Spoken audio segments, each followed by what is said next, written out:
Getting an award of this nature is a serious accolade.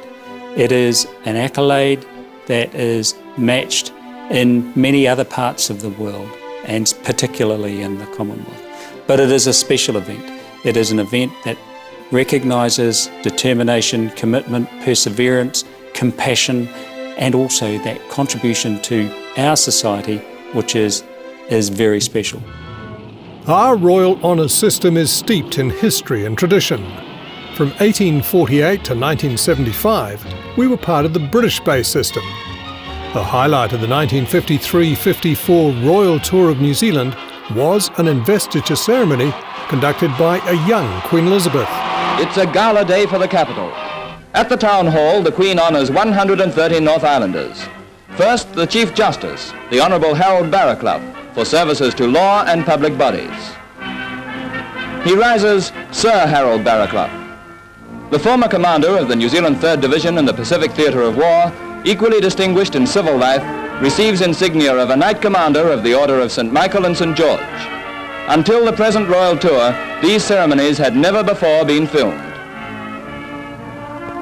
2,000 guests look on as Mr. Bruce Levy of Palmerston North, who has done as much as anyone in the world to make 2 blades of grass grow where one grew before, receives the accolade of knighthood. Sir Bruce Levy. The awards nowadays are presented at either Government House Wellington or the Governor-General's Auckland residence for those receiving accolades in the Upper North Island.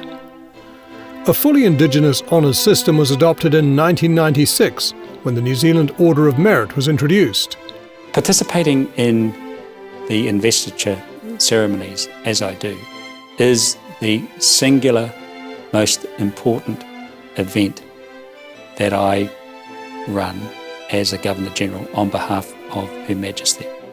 It is important because I am able, on behalf of all New Zealanders, to both recognise but also thank extraordinary New Zealanders, outstanding New Zealanders, for what they have done to make our society a better society.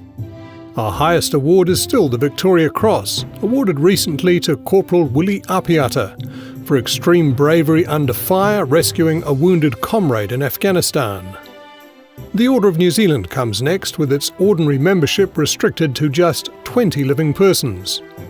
Then the New Zealand Order of Merit, which has 5 levels, with men in the top 2 levels called Sir. Dames and Knights Grand Companions, Dames and Knights Companions, Companions, Officers and Members.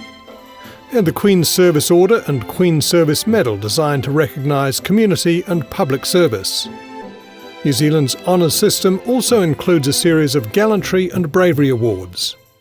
I think it is important that we acknowledge and celebrate the people in our society that do make a contribution, that do show that there is something special about helping others, because that's what most people are recognised for, whether that's in a singular act or in a series of commitments to the society that we live in.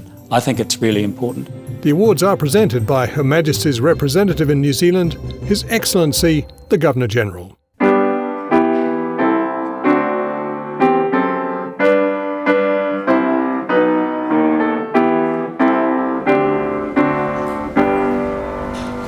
Ngā mana i ngā reo e ngā iwi o ngā hau e whā, tēnei aku mihi mahana ki a koutou. Nau mai haramai rā ki te wharekawana ki Tamaki Makaurau. Nā reira e koroma e kuima tēnā koutou, tēnā tātou katoa. Distinguished guests, ladies and gentlemen, warm greetings to you all and welcome to Government House. Could I specifically acknowledge Ms. Melissa Lee, representing the government. Ladies and gentlemen, it is a delight for Janine and me to welcome you all to Government House this afternoon for this investiture ceremony. What makes today special both for Janine and me and for all of us gathered here is that this is an occasion on which we can acknowledge the significant contributions that a group of individuals have made to enrich our country in a variety of ways. Ladies and gentlemen, I have the authority and also the privilege on behalf of Her Majesty the Queen of New Zealand to hold this investiture ceremony for her and to confer the honours to which each recipient is entitled.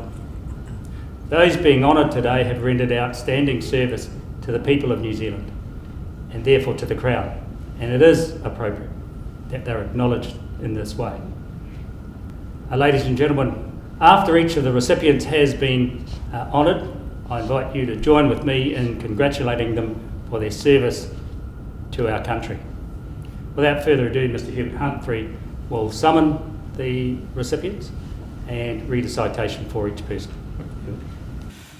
Your Excellency, to receive the Queen's Service Medal, Mrs. Shefali Mehta of Auckland for services to the Indian community. Mrs. Shefali Mehta has been a member of the Auckland Harbourside Rotary Club since 1998, during which time she's fundraised for various community organisations.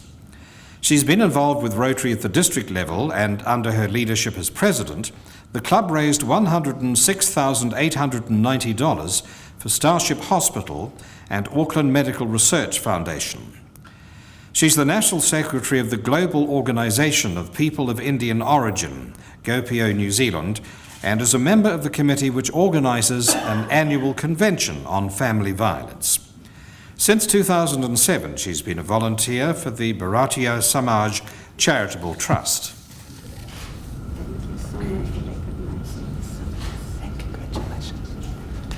You deserve recognition, Mrs. Mehta, because you are showing, as some other women are showing, for our young women, that there is, as a role model, that there is a way that they can make a contribution. But equally, you are showing too, as part of what you do, you are providing a welcoming face for people of Indian origin when they come here, and that makes a huge difference. I'll do my best. Thank you.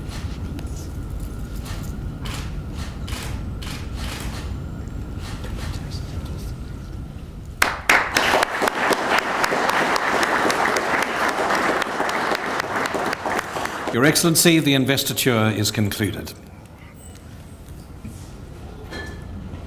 Ladies and gentlemen, distinguished guests, an investiture ceremony is a special occasion that I hold on behalf of Her Majesty the Queen.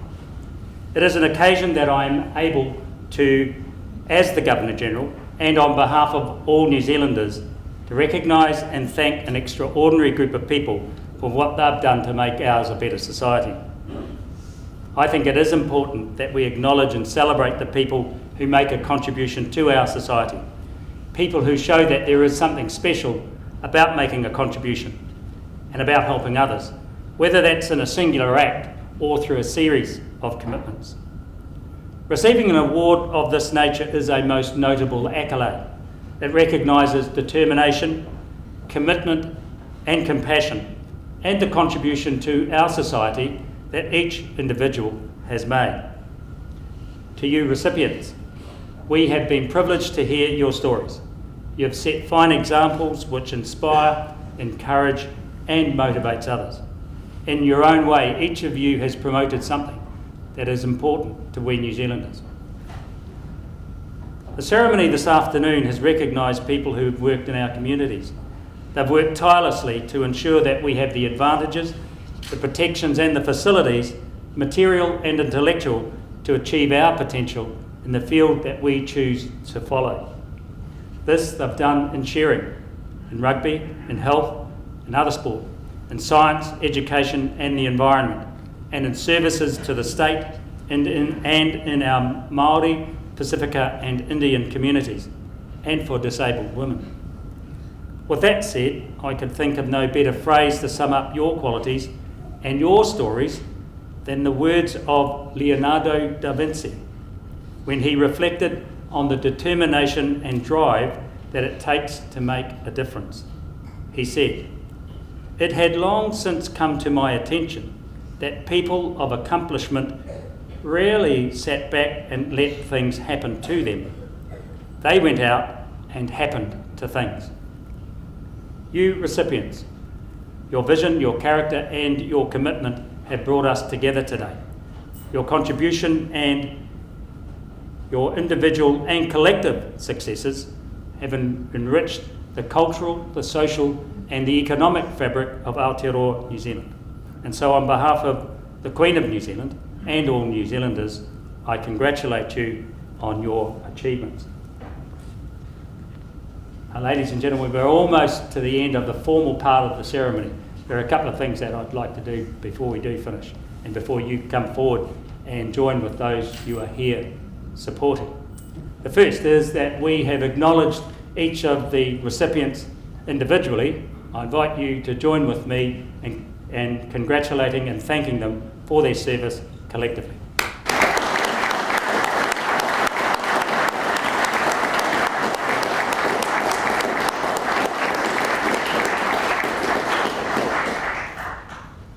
I don't normally say anything about what I mentioned to the recipients, but I will single out one because I did say to Tony Woodcock that he deserved his recognition for the try that he scored in 2011.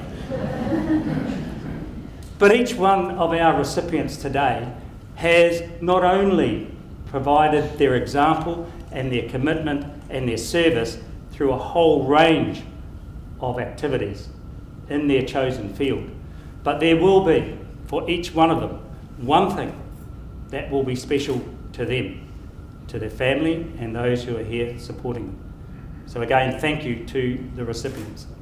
Finally, it is now my pleasant task to ask you to stand and join with me in singing our national anthem in Māori and in English.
Hello.